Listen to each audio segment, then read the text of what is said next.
Welcome. It's great to see everybody here. We struggled for the last couple of years, and as a family, we love to see each other at this event. And when we don't have that opportunity, it takes a little bit away. So I say thank you for coming, and it's great to see you, and I'll guarantee it won't be this long again. But this event tonight is where we come together not only to discuss policy, but visit with our friends that we may only visit a few times throughout the year. So it's that family atmosphere that we bring here. But if you're looking for a theme of my comments this year, I would say my comments revolve around resilience and strengths. Resilience is the capacity to recover quickly from difficulties and toughness. And if there is anything that I have seen our membership, our organization, and our family of companies do, it has been to recover quickly and build upon what has made us successful for the last 102 years. We have seen a lot of things in the last couple of years, things that we would have never dreamed of. It's been hard on all of us. We understand, though, that we must continue to move forward. And I'd like to thank you for all that you do, our members, and all you did for agriculture. You stayed engaged. You let your voice be heard loud and clear while continuing to provide food under circumstances that were, challenging at best. There's another group, though, that I'd also like to recognize and thank for their hard work. Our staff at Farm Bureau.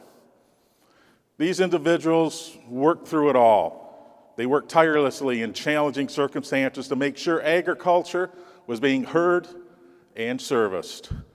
At this time, I'd ask all of you here, let's show our appreciation for the great staff we do have at Michigan Farm Bureau.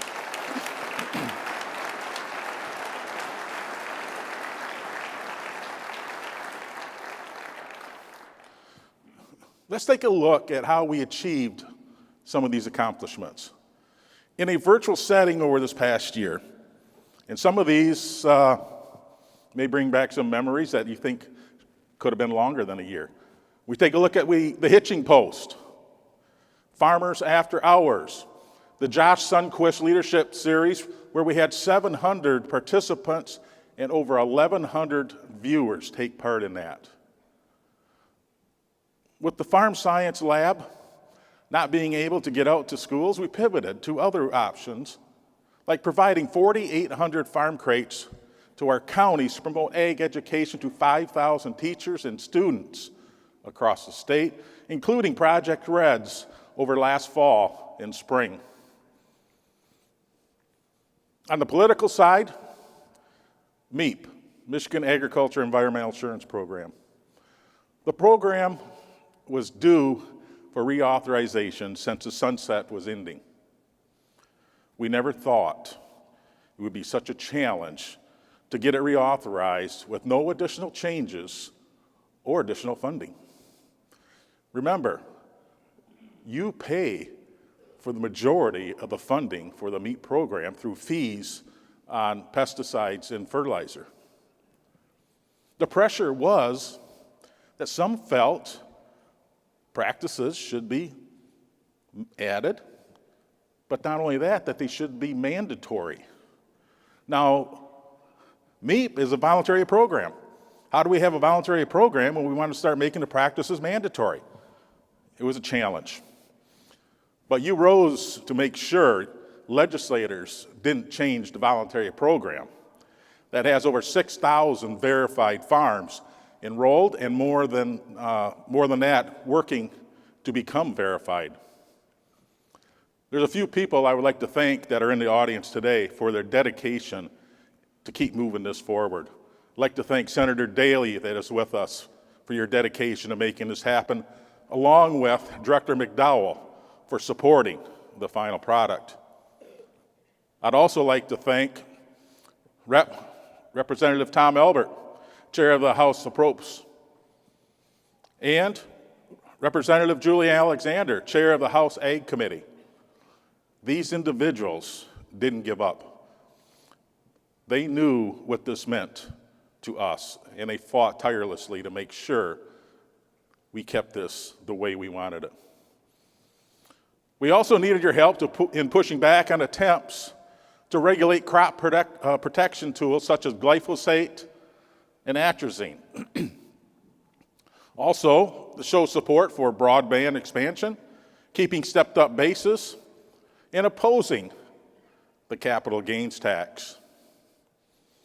Those were a couple really heavy lifts: the capital gains tax and the stepped-up bases. And Jeannie Eigel saw how this proposed tax would affect her family's farm. So she took the initiative and shared her concerns with her congresswoman, which led to a meeting at her farm with Secretary Vilsack to voice her concerns on how it would affect. That's how you move the needle. Also, you pitched in by using our farm texting tool. We had over 10,000 advocates make more than 13,400 connections with our legislators and government leaders. But the thing is, it seems like just yesterday, though, that we tested the farm texting program right here at our state annual meeting. Look how far we've come utilizing that tool in a matter of 2 years. We can adopt technology. And we can do cloud vote, too. I'm pretty proud of you guys today. I'd like to share with you a few facts on the economy since COVID. In the last 12 months, 40% of the money in circulation is new money. It's been printed. We're all aware of the supply chain bottleneck. And according to Freightos Index, the average cost of shipping a standard metal shipping container from China to the West Coast hit $20,856 in September, nearly double what it cost in July, which was twice as what it cost in January. Ships waiting offshore to unload at the ports of Los Angeles and Long Beach numbered 88 as of mid-November, with a total of over 250,000 containers on those 88 ships. It's hard to believe that they could hold that much. Inflation rate is 6.2%, the highest in 31 years. Some of the young farmers competing in our Young Farmers Contest weren't even born yet when inflation was this high. I am very concerned, though, on how this is affecting your farms, and whether it's inputs, equipment, labor, or even spare parts. There's a quote that I keep going back to. It sticks in my head.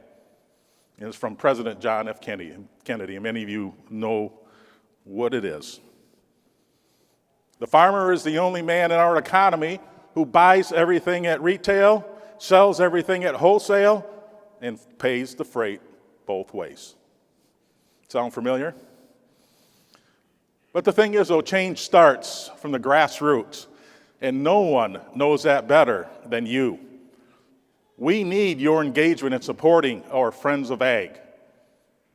Huge amounts of money are spent in supporting political candidates. It was said to me by a political candidate at one point, he says, "We support those who supported us," which really was disturbing to me. But the thing is, though, none of us like to spend our hard-earned money on a candidate running for office. I think it's got to be right up there with writing a check to the IRS. But sorry to say, we need to get involved. We need to step up. If we want to be a player, and if we want to push back on these threats that are affecting our way of life and future generations, We need to engage. I don't know what all this will lead to, but I do know we cannot stand on the sidelines, watch, and complain. We need to be engaged. We need to find those solutions. Another way is to get involved in the process. You heard it from numerous people today. You heard it at the AgriPack breakfast. You heard it probably on the delegate floor a little bit today. We need you to get involved and run for an elected position. Whether it's your township position, whether it's a county position, whether it's a state position.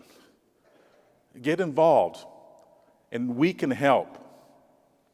We need your representation. We can help by utilizing our Political Leadership Academy that can help you learn how to run for office, how to run a campaign. And it's not just for candidates.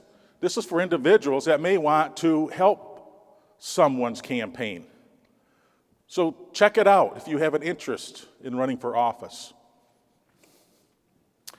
The family of companies continue to grow. A perfect example of meeting our needs is meeting the needs of our members is Great Lakes Ag Labor Services. This company was created by members of MACMA asking, how do we resolve our labor shortage issues in harvesting our crops? We have seen the demand for this service explode. But recently we noticed it's not just farmers looking for labor. We're seeing all types of industry looking at this program across the country. This isn't isolated to Michigan. This team is taking a successful member service and is taking it to another level. Great job to those individuals that are involved with Great Lakes Ag Labor. Next, I'm also going to give you a little update on your insurance company. Don did a great job in his virtual report a few weeks ago, but I want to reassure you, we are doing very well. When we look at our family of companies, we must always keep in mind how we came about and who we serve. Farm owners are still our priority. Over the past 2 years, your insurance company has put a renewed emphasis on growing our flagship farm product line. Our farm insurance team introduced a Madrid of new coverages, including tire puncture coverage, blanketing farm buildings, and grain complexes, with more to be coming. These investments in our policy lines and systems have resulted in yields, all while demonstrating a strong return on investment. For an example, our farm owners line of business has shown a 15% growth in new farms that are now protected by Farm Bureau insurance. Ironically, we have seen the same, a 15% growth in our crop insurance line of business, showing that Farm Bureau insurance not only protects our farms, but also our families, but also our livelihoods, the very crops we grow. Building on our strengths, we've had some outstanding achievements this past year. Now I want to share with you a few things we do just because it's the right thing to do. Through matching grants with the Agent Charitable Fund, County Farm Bureaus distributed $45,000 to local food banks in 17 counties. We held a Million Meals Challenge with the family of companies in October, and once we tallied the results, we were able to unite and raise $203,730, or 1,018,650 meals. Through the family of companies and the Agent Charitable Fund. Also, you'll be hearing more about a mission we are taking on called For Purpose. We are calling this initiative For Purpose because we want to be more. We want all of our companies to support a purpose. This initiative is going to be a game changer for our family of companies and we'll unite them. We will unite the County Farm Bureaus, the Agent Charitable Fund, and the Michigan Foundation for Agriculture to take on a challenge we can all agree on: eradicating childhood hunger in Michigan. When you look at the rural communities we live in, we see it. We produce food. So let's work to solve this problem. And yes, you heard me say solve this problem. Because just throwing money at it and feeling good doesn't help in the long run. Being a company that is committed to feeding hungry children and helping to develop ways to eradicate the problem is another reason why people will want to be a part of us. So I ask you to look for more information coming out of this in the next year. In wrapping up, you may have heard that the home office is under renovation. Yes, you've heard correctly. While this was in the planning stages before the pandemic, once the pandemic hit, we thought, what the heck, why not start now? So we moved all the employees that were still in the building over to Wing A in July and went to work. And hopefully in May of this coming year, we will have the wings done and we will start on the Wing A. Just for reference, Wing A is the one where you come in the front entrance off Saginaw Highway, so we will be starting on that. We will have an open house for all of you to attend and to check it out, and we love to show it off. We hope to have a conference room large enough in that building to be able to host some of our larger meetings that we do in Farm Bureau. Also, the Farm Bureau Credit Union will even have more space, and we're going to have additional space to rent out to if there's a need for an organization with like minds and missions to use. This newly renovated office will serve as the headquarters for your Farm Bureau for another generation of members. I said I was almost done, and I am here now, and at great risk, I'm probably going to get someone very upset with me, maybe a couple people. But I'd like to recognize your Vice President, Andy Hagenow, and his wife, Shar. Andy served as a young farmer representative on the MFB board from 1994 to 95. He also represented the Midwest on the American Farm Bureau Federation's Young Farmer and Ranchers Committee and chaired the Discussion Meat Subcommittee. Andy became an at-large director in 2000. He chairs the Policy Development Committee for the last 8 years. So I would like to ask Andy and Shar if they'd please join me on stage.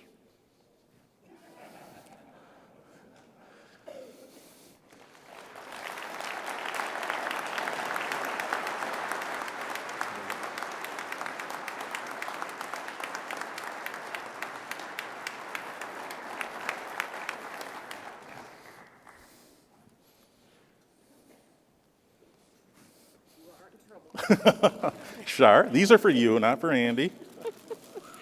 And a little something else. The article that was in the column we had did for the Farm News. Thank you, Mitch. Thank you, Mitch. And something for you, Andy. Oh.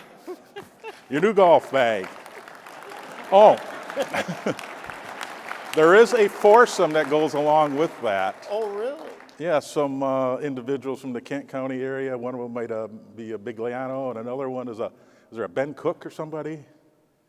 There could be. Yeah, so you have a foursome with those individuals. Awesome. So with that, these two individuals have been rock for our organization, and I am truly going to miss them. We will all miss them. Thank you. And but you will be back. I'll make sure that happens. So We will. thank you. Thank you. Thank you.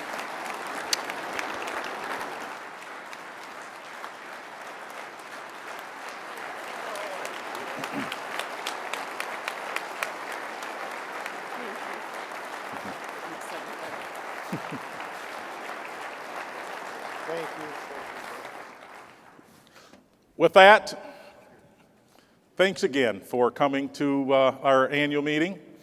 It's been a pleasure to entertain you and also do a little work. And we'll see what we can do next year to make it better.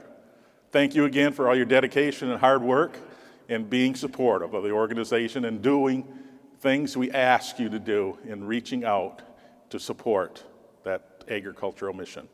Thank you again, and have a great evening, everyone.